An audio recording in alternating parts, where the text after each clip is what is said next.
जय Hind defence aspirants. बहुत सारे डिफेंस एस्पिरेंट्स जो हाल ही में एसएसबी इंटरव्यू देने जा रहे हैं वो मेरे को व्हाट्सएप करके पूछ रहे हैं कि क्या साहब हेयर कट लेना बहुत ज़रूरी है, क्योंकि हमने हेयर स्टाइलिंग बहुत सालों से मेंटेन कर रखी है, तो ये बाल काटने ज़रूरी हैं, शेव्स जो ट्रिम रख सकते हैं, क्या दाढ़ी जो है वो बिल्कुल क्लीन शेव रखनी होगी।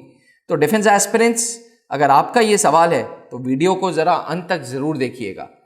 एसएसबी इंटरव्यू एक गेटवे है, एक ऐसा गेटवे जिसको अगर आपने पार कर लिया तो आप फौज में कमीशन्ड ऑफिसर बनेंगे, एक क्लास 1 ऑफिसर बनेंगे, जिसका औहदा एक आईएएस ऑफिसर के ऊपर होगा। डिफेंस एस्पिरेंट्स, एसएसबी इंटरव्यू आज भी 2% हिंदुस्तान में पास रेट है एसएसबी इंटरव्यू का, मात्र 2%।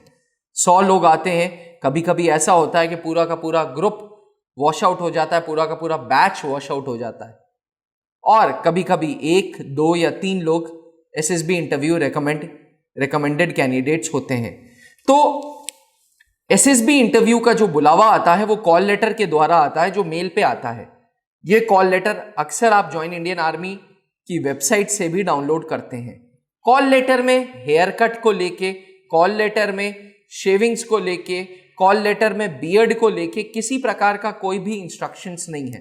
पर मैं आप लोगों से पूछता हूं कि कभी आर्मी, एयरफोर्स या नेवी में आपने ऑफिसर्स को देखा है जो इतने बड़े बड़े बाल लेके घूम रहे हैं या बड़ी बड़ी बियर्ड लेके घूम रहे हैं? इंडियन आर्मी का ऑफिसर, इंडियन एयरफोर्स का ऑफिसर, इंडियन नेवी का ऑफिसर 0 या 1 नंबर का बाल उनके होते हैं, except for the religious sentiments. अगर रिलीजियस है, कोई सिख कैंडिडेट है तो वो पग रखता है, बट इसके अलावा कभी भी आप किसी फौजी अफसर को कभी नहीं देखोगे बड़े बालों या बड़ी दाढ़ी के साथ, क्योंकि फौज अपने डिसिप्लिन के लिए जाना जाता है और फौज के डिसिप्लिन में ये रखा गया है, ये बहुत बड़ा रूल है। हेयर कट एंड बियर्ड का रूल्स बहुत ज्यादा इंपॉर्टेंट माना जाता है।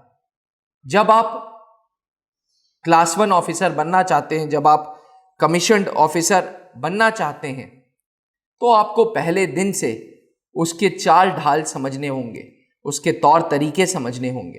फर्ज करें कि आप एसएसबी इंटरव्यू में लंबे बालों के साथ और बहुत स्टाइलिश दाढ़ी के साथ गए हैं।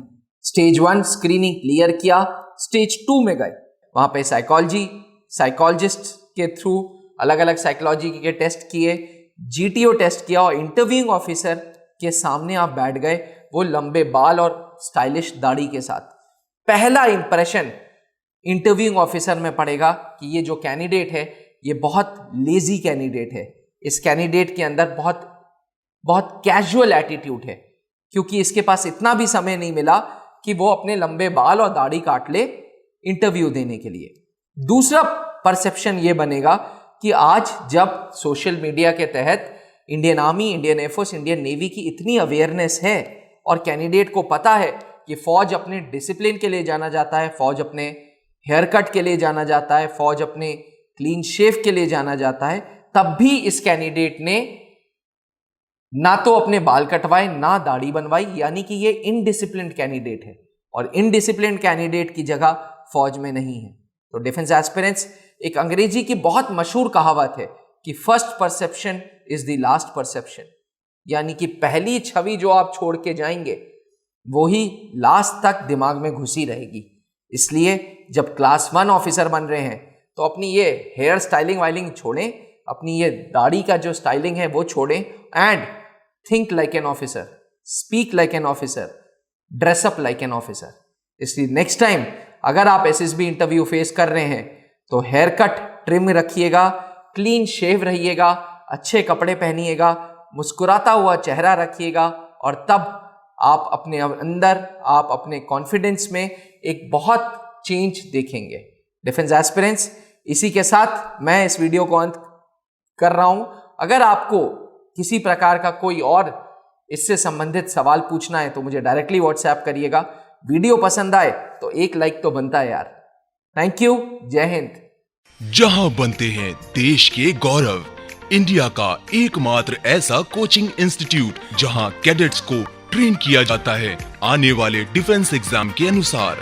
अगर आपका भी सपना है भारतीय सेना में शामिल होकर देश की सेवा करने का, तो आज ही ज्वाइन करें त्रिशूल डिफेंस एकेडमी।